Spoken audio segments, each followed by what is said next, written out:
Hi everyone, Sylvie here. I am the Halstead Studio Coordinator, and today this session is going to be advanced earring post soldering. So I'm going to talk about a few tips and techniques for trickier post soldering, as well as some ways to approach production soldering. So if you have 5, 10 pairs of post earrings that you need to solder, some good ways to go through that.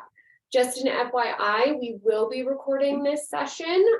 You're not in the recording, so don't worry, it's just me. But that's so that you can go back and watch it later, and the recordings will be available until February 2nd. Just a little bit about me. I teach the jewelry and metalsmithing classes here at Halstead to our employees. I coordinate with guest instructors and all kinds of other fun stuff. I have a BFA and an MFA in jewelry and metalsmithing, and I can't wait to share my knowledge with you. So we're going to be going through a lot today. There's an awesome session after this with Amy and Robin about trade shows. So because of that, I'm going to be moving a little bit quickly. But like I said, the session is recording, so you will be able to go back and access it later, view it again, pause, all that kind of good stuff. And then Janelle will put links of all of the items that I'm using in the chat. And there's also a document on the session overview page that includes all of the items that I'm using as well. So the first thing we're going to do is address production soldering. So I have these cute little studs over here. They're just super simple, using some of our blanks and our earring posts, but I want to make a bunch of them. And how am I going to do that really quickly and effectively? So we're going to stay on my bench camera for a little bit. And the first thing that I'm going to do is I'm going to be using some star blanks as well as some triangle blanks. And what I'm going to do first is I'm going to put a little ball burr divot right on the center back of each blank. And why I'm putting a ball burr divot is because when I go to solder it, a Sharpie mark will go away in the heat. It will burn off. A ball burr mark won't. So I know that every time I go into solder there, it's going to be, I can see it. So the first thing I'm going to do is just make a little mark on the back of my blanks with a Sharpie. And then I'm going to come in with about a 1 millimeter ball burr and just make a light divot right there. One.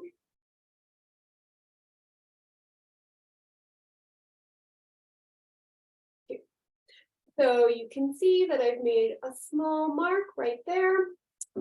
And one of the helpful things when soldering a lot of earrings is your setup. So the first thing I'm going to do as I'm flexing all of my blanks, got two more to make a little ball burr divot here. 1,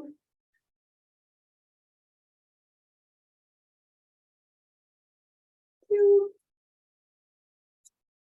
When I flex them and I lay them out on my soldering board, one of the first things that I want to do is I want to set them up in a nice regular grid pattern.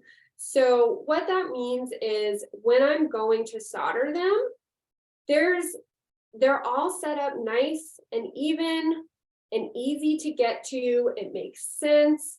So I'm setting myself up for success right then and there, because if they were all wonky and I had one over here and one over here and one over here, it's not going to be logical to come in and solder each one of them. So I'm going to set them up nice and regularly in a cute little grid.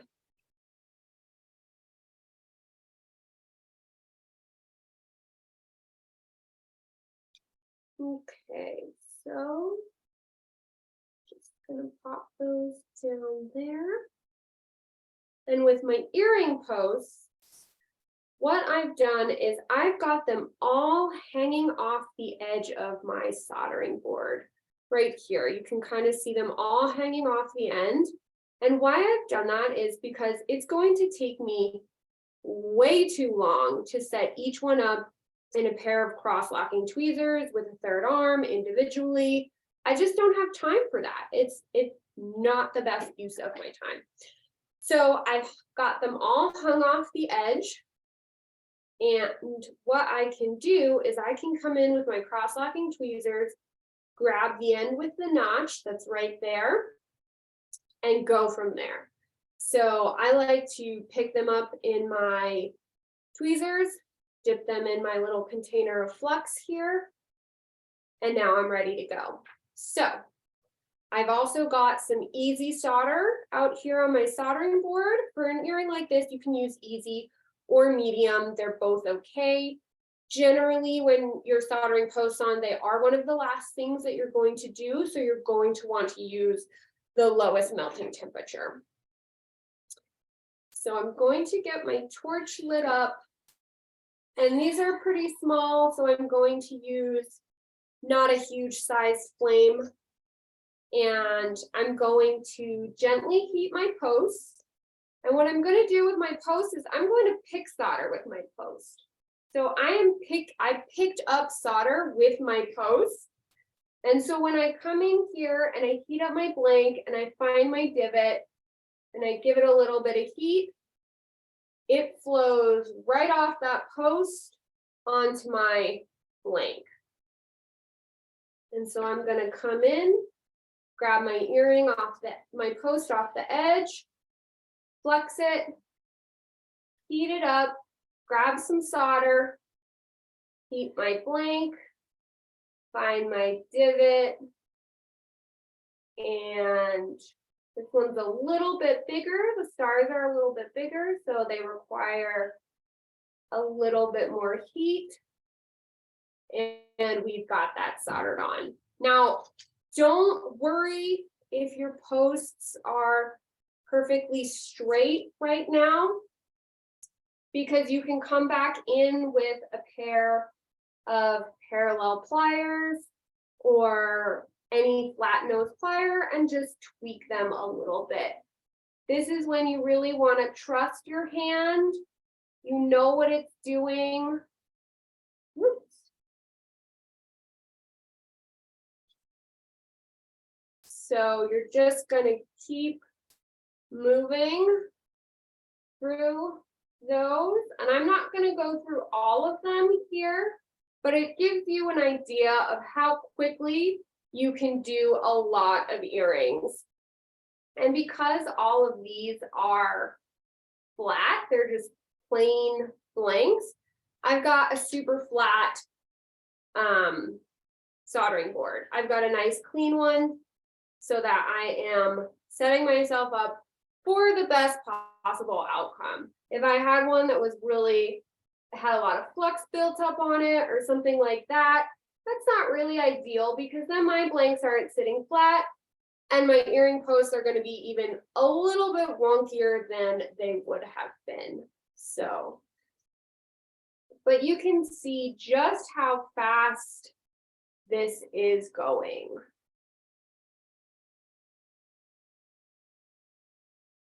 And always remember, right after that solder flows, it does take just a couple seconds to fully cool and harden. So just remember to keep your post there for a quick second. So I've heated up, I've come in, I'm watching that, it flowed, and then I just waited a second before I moved it, because if I come in too soon, then I could risk moving that post that I just soldered on there. So, and every time, the whole pick soldering with my post thing is really easy because I don't have to pre-place chips on every single blank, because that's also very time consuming. So I'm just coming in here super speedy by grabbing the solder with my post, and it makes it really easy. And that's not a technique that I use exclusively for production. I use it for all kinds of earring post soldering. I love it. It's awesome. So, and it looks like we're going to get all of them done actually. Keep that guy, this last guy up.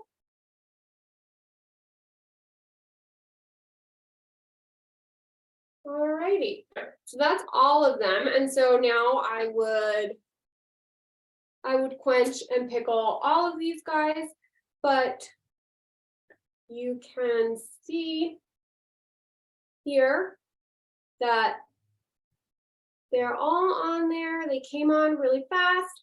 And like I said, they might be a little bit crooked, but that's okay because you can go in there and tweak them later with a pair of pliers. Don't even worry about it. With all earring post soldering, you also want to give those posts a quick little twist and work hard in them. So while you're giving them a quick little twist, you can also straighten them out. So that's a great way to go through production. Earrings, super speedy. It's great for simpler designs. If you have a little bit, your designs are a little bit more complex, it can be tough to do them in that way, but it will definitely help out with the easier pieces.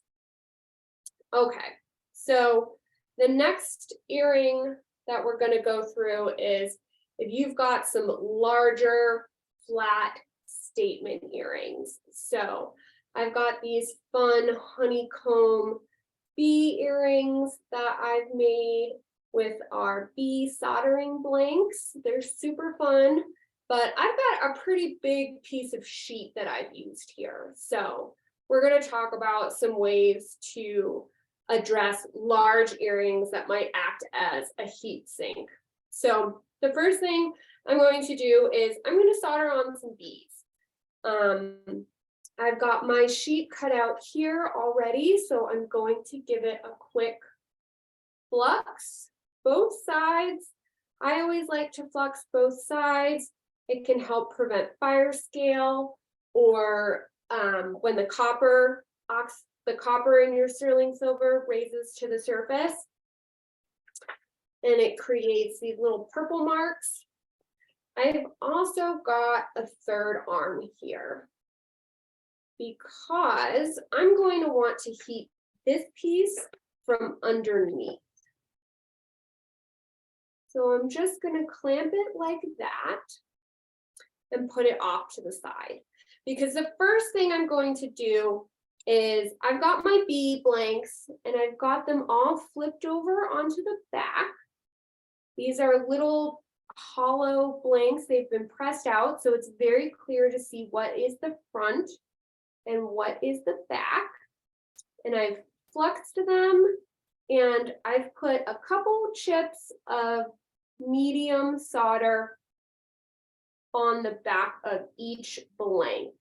And what I'm going to do with that is I'm going to pre-flow the solder on the back. Let's see if we can get a better view of that. I'm going to pre-flow the solder so that when I put it on top of my honeycomb and heat from underneath, it's just going to draw that solder right down. And I'm using medium because I know I have to come in and solder an earring post on after, and I don't want them to reflow. So I've got all my solder placed here, and I'm just going to come in really gently.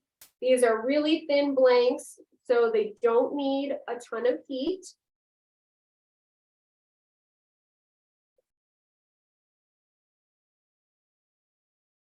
And you saw how quick that went. Because they're nice and thin, they go really quick. And because of that, I don't need to pickle these. They weren't heated up enough that they have a lot of oxides on them, or they got really dirty or anything like that. So I don't need to worry about pickling them. I am quenching them, however, so that I can touch them and they're not super hot. All right, so I've got my honeycomb that's been fluxed.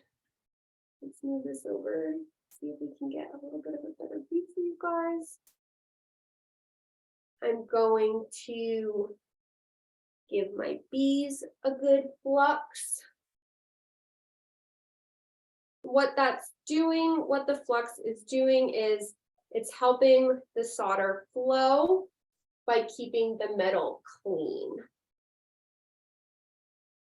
Okay. There are my bees, and I'm just going to plop them onto my honeycomb, just kind of randomly, however I want to. I want it to look kind of natural, like they're actually flying around on there.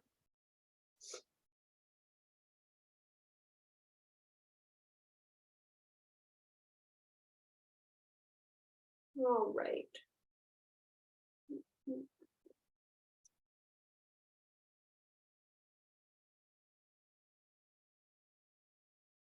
All right, so all my little bees are on there. Everything's all fluxed up. And I'm going to prop this guy up just so that I've got a little more space underneath for my flame, my torch. And I really love this method of setting things up because there's no soldering block underneath to draw my heat out. So it's all right focused on that. So it's going to go nice and quick. So I'm going to use a slightly larger flame because I've got a bigger piece here. And I have a pick ready to go in case any of my bees move. And I'm just going to start by really gently heating it, because when that flux heats up, the moisture evaporates and it can bubble, and I don't want it to move my bees. So that's why I'm starting really gently. And now that I've seen it go white, I can come in a little bit more because all my moisture has evaporated. So I'm just looking at each one, and I will see that solder come out on the end. So that went super quick. And as you can see, we had a little bit of warpage on that, which is not a big deal, but that is one of the risks of using this method. Is sometimes if the piece gets a little extra hot, it can slump a little bit, but that's also a super easy fix with a rawhide mallet and a steel block. You can just, Janelle, could you switch to the other camera real quick? With a rawhide mallet and a hard surface like your bench or a steel block, you can just tap it down really gently and it'll prevent that. One thing to keep note with earrings is you always have to be aware of the weight of them. You want to keep them nice and light for people. So I'm using a slightly thinner gauge metal. So I'm using 22 gauge sheet instead of perhaps 20 gauge sheet, which I might ordinarily do for something like this. And the thinner the gauge metal, the more likely it's going to be to slump in a situation like this. But like I said, for this, it's a super easy fix. I can just tap it out real quick, and it's not going to be a problem. So I'm going to get my blocks set up again. And because this is mostly flat, my earrings are mostly flat, I'm going to use the same block. I've got a post here. I'm going to pop that in my tweezers, flux it. I'm just getting myself all set up and ready for when that comes out of the pickle. And what I'm going to do with these earrings is I'm going to pre-flow my solder onto the back of them. So what I'm going to pre-flow that because this is a really big surface area and my post is really tiny. And I don't want this to melt as I'm trying to bring the rest of the earring up to temperature. So by pre-flowing my solder, I've kind of already got it up to temperature, and then I can just come in with my post real quick, bloop, easy, flows, no big deal. So looks like we are all clean and pickled. Going to just dry that off. And like I said, I'm just going to tap it out with my rawhide mallet really gently, just to flatten it out. And you see that, you heard that just took just a couple taps to flatten that out. And so now I'm just looking at my earrings just to make sure that I orient them in the same way. And I am going to do a little ball burr divot on the back to guide my solder placement.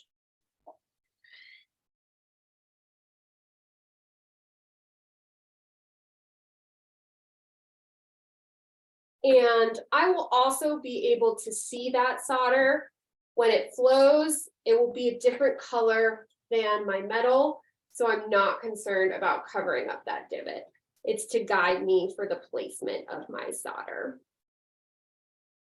All right, so I've placed that on my board, and I've got easy solder out here, and you can either pick solder this if you'd like, or you can pre-place a chip or two. And with this method, less is more. And that's general earring post soldering in general, is you want to use less solder is much better because it's often one of the last things you're doing. So you really don't want to have to do a ton of cleanup after you've soldered that post on, because it can make it really difficult to get in with certain sanding or grinding or polishing wheels. So I'm gently heating that up so that my solder doesn't bubble out and away from the divot I've made. And now I'm going to come in, gently heat the whole piece till my flux gets clear and glassy, and then focus in, and my solder just flowed. So now that it's flowed, I'm going to gently heat up my post, and I'm going to come in here, heat my piece up again, watch for that solder to flow, and then come in with my post while that solder was flowing. So I wasn't risking burning up my post in that process. And same concept of my post not being super straight right here is that's okay, we can tweak it. But see, that came on super easy.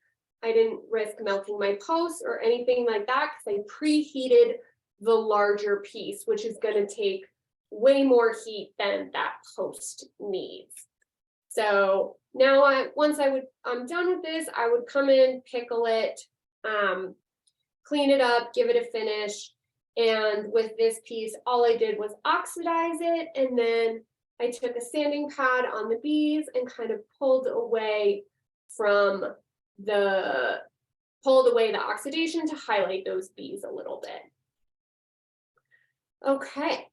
Moving right along to the next one. I told you we would go quick, but you'll have access to the recording so you can always come back and pause. Okay, we got 5 minutes left. We're going to do this fast. Okay, so the last piece that we're going to do is these earrings. So they are dapped. So soldering pieces that have a shape to them can be a little tricky. So, and it can be tricky because they have a form to them. They don't sit easily on a board, nice and flat. So there's a couple things that we're going to do that. The first thing I'm going to do is I'm going to solder on these cute little soldering charms. They're flat, but what I did was I just took a steel block and a wooden dapping set and gently curved them so that they would fit with my dome really nicely. And they're nice and thin, so they shaped up really quickly and I didn't have to add a lot of force or pressure, and I used the wood as to not mar up the little elements because it's softer than steel. So I'm coming in here and I'm just setting them up, and because my piece sits flat on the board and I've got my elements right on the edge, they're also sitting flat on the board, so this will be a really easy solder. I'm just going to gently feed the whole thing. I've got tweezers or a pick to come in and move anything around if I need, if it moves while heating, which it is a little bit, but I just tweak them right back into place. So gently heat the whole piece. And then I'm going to focus in on my little elements. And I saw that solder flow around the outside of each element. So I know that it flowed around the outside. And what I'm going to do is now get myself set up for soldering the post on. So because these are round and they're domed, they're a little tricky to sit on a flat surface. So what I did was I took a magnesia soldering block, which are much softer, and I've carved a half divot in there so that I can set my earring right in there and it's going to sit nice and snug, and I'm not going to have to worry about it moving around on me or anything like that. So I pulled that out of the pickle. I'm going to dry it off, give it a quick flux, and in the essence of time, I am not going to mark where I want to with a ball burr because I'm just gonna eyeball it with you guys. But so one way to do it is by setting it up like in the magnesia block, or another way to do these is by setting them up in cross-locking tweezers to hold it and coming in with your post that way. So I'm going to do it in the block. I've got my post here. And what I've also done with my post is I filed a slight angle to it so that when I place it right here on the angled metal, it's going to fit nice and snug. So I like to draw a Sharpie line on it sometimes to know which is my front and which is my back. And so you can kind of see that each time I go in there, it moves it a little bit. So I'm going to take my tweezers here and I'm just going to angle this downward so that it presses on the back of this. So when I come in and move, it's a little bit more stable. I'm going to pick solder with my post. So I'm going to pick that up first so that I am all set and ready. Just get that flowing. And I'm going to heat this up, get myself all set up. I like to brace myself on my board, heat that up, come in and solder. Move that, punch that so that I can touch it. And so you can see that's nice and straight because I aligned everything up really well from the beginning.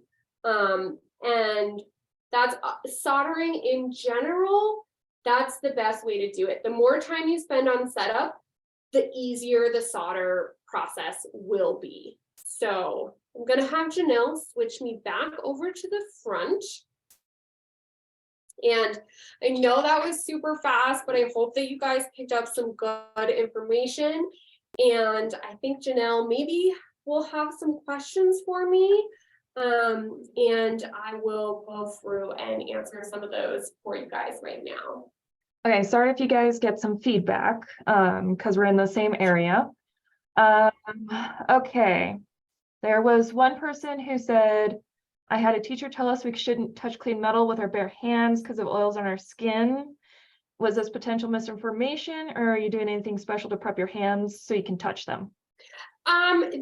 They're not wrong with that, but what I have found is the amount of oils on your hands is not enough to truly make a difference while soldering. The minimal oils that are there will burn off very quickly and easily. So you don't have to worry about it too much in a situation like this. Oh, and if you guys are wanting to watch Robin's video, they're starting at Robin and Amy's video. They are going to start at 3:05. So they'll be a little bit late so we can answer questions here. Another question was, what do you mean by quick twist, and can you show this? Absolutely, that's a great question. So let me grab, I'm gonna move. This is gonna be a little weird. Okay, so I have my earring post and I have a pair of parallel pliers. If you don't have parallel pliers, you can use just a pair of flat nose pliers. And I'm just going to grab my post and give it a quarter turn and a quarter turn. And then I'm going to go back and quarter turn in the opposite direction. And what that has done is it's stiffened up the post. As it annealed during soldering, this re-hardened it and made it so that it's not going to bend on the wearer. And as you're doing that, you will feel it give you more resistance. So you'll know that it is tightening up. And you can over twist and break your solder joint. So you really don't need a lot. It's just a couple twists in each direction and it'll toughen that post up for you. Okay, based on that, are you moving the pliers down the post for each turn or leaving them in the same place? I like to do up close to the element and then kind of a halfway towards the end. I do move them out as I go. Great question. Okay, how much solder are you using and how big are the pieces of solder? I'm using very little. The pieces are super, super tiny. If you buy Palion or chip solder, they come pre-cut, really tiny. And pretty much all you need is 1 or 2 for an earring post. Okay. Okay, sorry. Which flux do you prefer and why? I like Handy Flux. It's a white paste flux. We have some spray flux here. We use this one a lot. And really it's personal preference. I like a paste flux because I think it's easier to put things in it where I want them. But you know, like I said, personal preference. Okay. If you are going to create a dangle to hang from the post, tips on getting the dangle to hang correctly. I'm working on earrings where a customer wants the tube set stones to dangle from a fine chain off the post, worried about them tipping oddly. Sure. In general, I mean, that's kind of a weight thing. So you might want to do like a quick test to see. But what I found is larger backs are really helpful for larger earrings. The hoops that I'm wearing today actually have a really big back. You like, even from there, you can see them. And a bigger back has a larger pad, which covers more surface area on the back of your ear, which helps stabilize any large earrings, any earrings that have any weight to them. Or if you've got older, floppier earlobes, perhaps it helps stabilize also. So a bigger back can definitely help with some of those tipping forward issues. At the end, can you say one more time how you soldered without having the bees move when soldering the post on? Sure. So the first thing I did was I made sure I didn't use the same solder. So they have two different melting temperatures. Medium solder has a higher melting temperature than easy solder. So all my bees are soldered on with medium. And then I came in with the post with easy solder. So I don't need to get my piece as hot as it was to solder the post on. So those bees, the solder that those were soldered on will not reflow. And additionally, because I have my flat block and my piece is basically flat, they're basically sandwiched onto that block and they're not really going to move or go anywhere. Okay, so that's about it for today. We're gonna have to end. If you guys have any more questions, go ahead, and Sylvie will be in the lobby in the front. And then be sure to check out Robin's and Amy's video. It should be starting very soon. Awesome. Thanks so much, guys.